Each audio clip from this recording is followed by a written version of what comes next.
GKFX Prime presents the Market Analysis Webinar. Hello everybody, welcome to another edition of the weekly webinar. So we had a big one last week. We had both non-farm payrolls and the Fed tapering. The Fed announced it will start tapering this month, so that's supposed to be a good thing for the dollar because they're reducing the amount of dollars that they're printing. And also we had a decent non-farm payrolls number. It beat expectations after two really disappointing months. It was decent.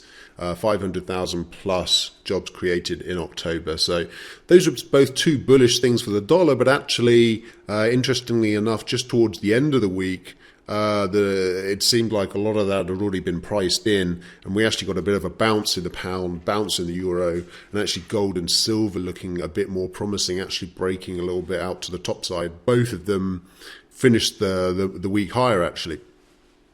And a little bit of a pullback off the record highs in the S&P 500. And over the weekend, Bitcoin looking good again, back over 65,000. So, yep, we're going to cover all of that. Any other questions that you have or any comments you have, please drop a comment in the video. We always like that. Otherwise, please sit back and enjoy and click that like button as well. Click that thumbs up. That really helps us out a lot. So let's start with the euro-dollar currency pair. So you can see this bounce off the lows that I was referring to.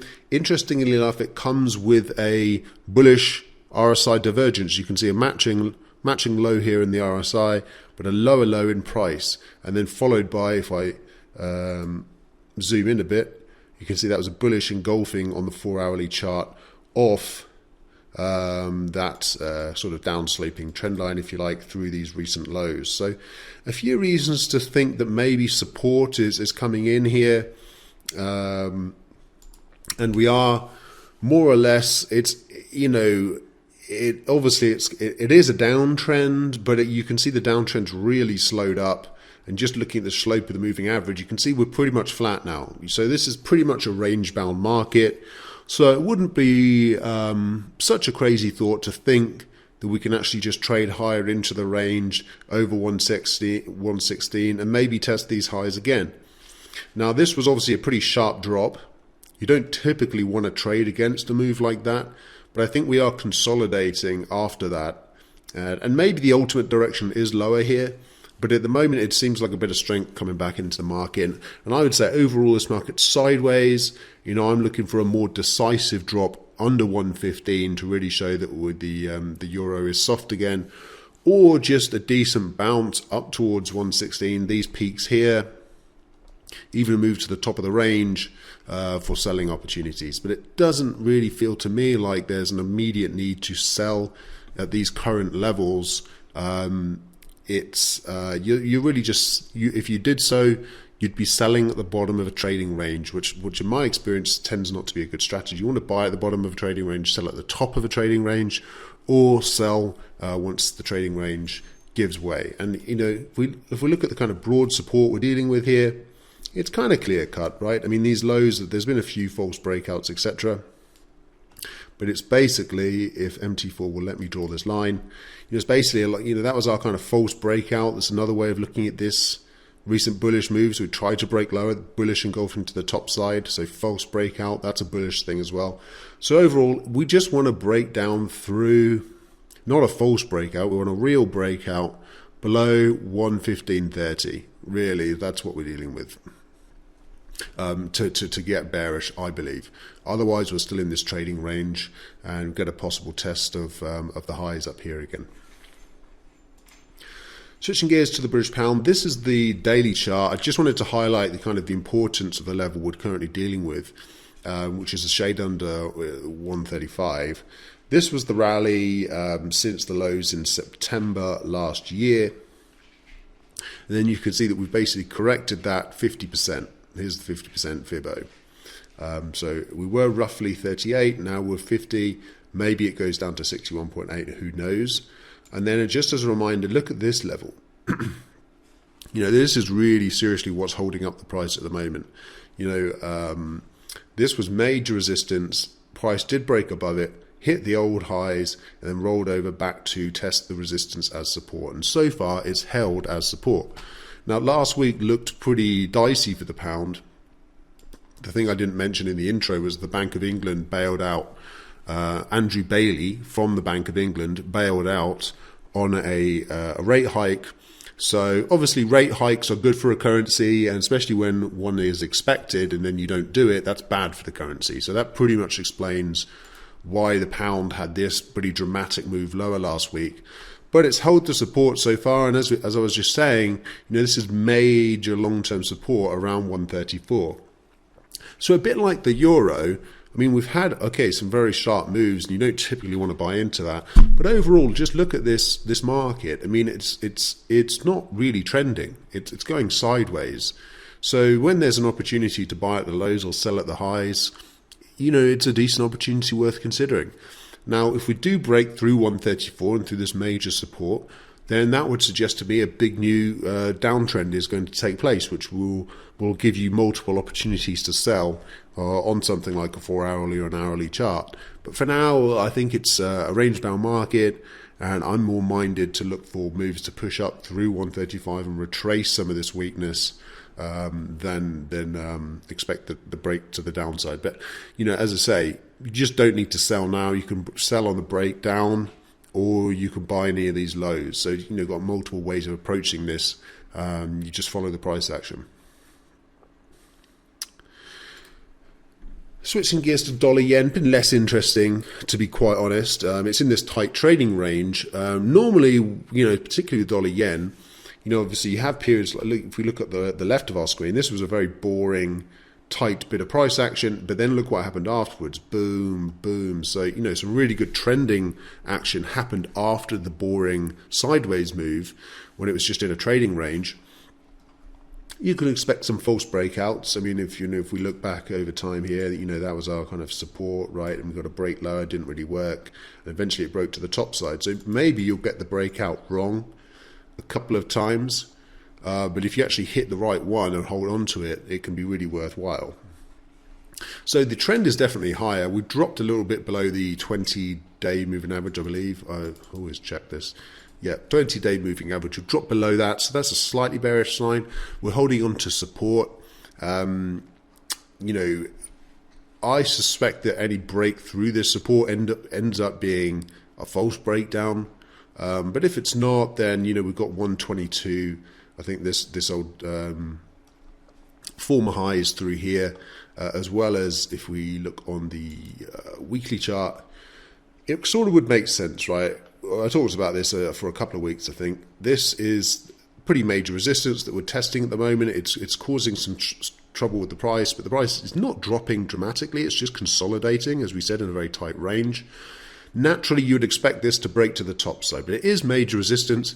Maybe we get a break down back to these peaks, and then from there we get the buying opportunity at lower prices to eventually expect that big resistance to break. But, the downtrend broke, right? We're pushing higher. We're just in some major resistance, and maybe we're going to consolidate and break, or maybe we just need to drop a bit further down to that old support. But either way, the price moves. You've got some decent opportunities, but I would be overall bullish on this dollar-yen pair based on the long-term breakout that we're looking here on this weekly chart. Switching gears to precious metals. So I mentioned that actually, and I think I was saying similar things last week, that actually gold and silver holding up pretty well in the face of all the dollar strength. And that was certainly the case at the tail end of the week. You wouldn't typically expect gold and silver to rally on a good non-farm payrolls number, but that is what happened. And I really like this resistance on the RSI here. It's been tested so many times, and you can see that gradually higher lows are being made before these retests. And it looks to me like that resistance on RSI is going to break to the top side, and we'll get to an overbought RSI for the first time in a while, at least. First time, post flash crash, that we get a decent move up to overbought conditions on gold, and that will probably bring about a test of this downsloping trend line, which I don't think is super significant, but sort of tells us generally that we're in a bit of a kind of downsloping range. And maybe we get a pullback from there, but we're kind of getting ahead of ourselves a bit. I just think if we move above this this resistance on RSI, it tells us that we're in a new regime, potentially new bullish regime for gold, and and that's the price resistance is also pretty clear. So a move through the price resistance, a move through the RSI resistance, to me should be bullish. Now it could be a false breakout. We head towards this trend line and then just tank back lower. Okay, if it is, you just have to follow the price. So maybe you buy the breakout, but then price reverses right back under it again. Okay, that might be a losing trade. But if you're able to flip your position around quick enough and understand what's going on, okay, it was a false breakout, let me start selling, then that's just as good an opportunity. So my bias is for a bullish breakout, but just keeping an open mind. Maybe it ends up being a false breakout and getting ready to sell. Okay, silver, the chart looks, I think, similar to last week. Actually, we talked about this resistance that could end up being support, and that really worked beautifully. This is just absolutely textbook. A morning star reversal off the round number, former support turning to support, and just a nice little rally up.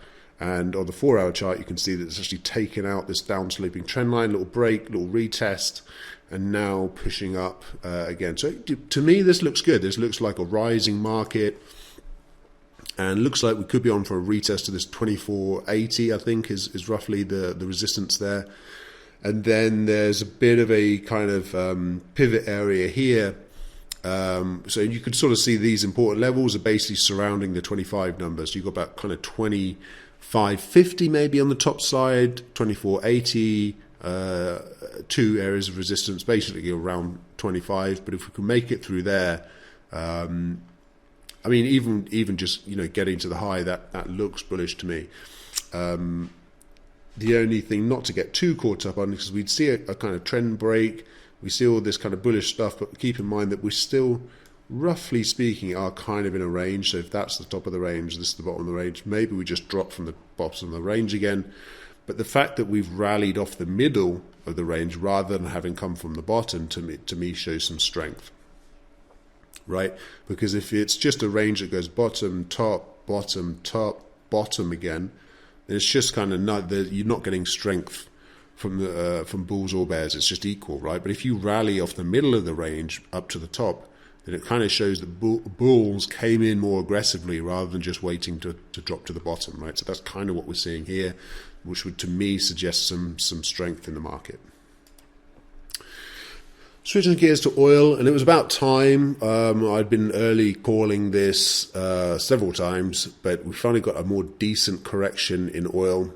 It's still a pretty bullish market. We just dropped below the 20-day moving average, and we dropped below this rising trend line. You can see people still very much willing to buy these dips, even below the 20 DMA. So we're just correcting a bit for now, and potentially another opportunity to sell close to the 20 DMA. But as I say, it's a rising market. For now, probably it's right to look at these, drops as a place to buy. We're just kind of correcting what's still a pretty bullish market. So, what to say. Maybe we can, if you are waiting for a deeper pullback, we've got these areas of support down here. But I would say that probably if we do get there, then actually you don't want to be looking for buying opportunities anymore. Maybe the trend has more severely reversed if we start getting down to these levels. S&P 500, I mean, we sold off for a couple of hours on Friday, so a bit of a kind of bearish reaction up off the highs there. We tagged 4,700 for the first time, so would it be all that crazy if we dropped 100 points down to 4,600 again, which was this previous consolidation, or maybe even just above it, which was these former highs, then consolidation? That's through about 4,625. So if we're looking for a better buying opportunity here, 4,625, then 4,600. I mean, below 4,600, then you may be starting to get a bit more concerned that it's a deeper correction. For now, it's just a very low vol grind higher, And, of course it has to end at some point, but why try and predict the end? Let's just ride the trend until we do drop below something significant like 4,600. Finally, let me round off with Bitcoin. This is the short-term 4-hour chart. As I say, it's looked good over the weekend. Basically kind of gapped through these kind of this difficult zone that I'd drawn in from the previous record high. Kind of hit that, made a new record high, but it's consolidated since against that sort of significant price through there, where if you could call that a false breakout, that was a kind of support, and it's kind of acted as support here. But you can see that it's pushed up through this zone. It's testing the record highs really as we speak, and so it's it's looking good for another push higher. It looks like we've survived this false breakout situation, and we're rallying up to new highs. Right, I'm going to leave it there. Thank you very much for tuning in, everyone. Make sure to subscribe to the channel so you don't miss next week's video, and it lends us a bit of support too, so we really appreciate that. Otherwise, have a great week trading. Thank you, everyone.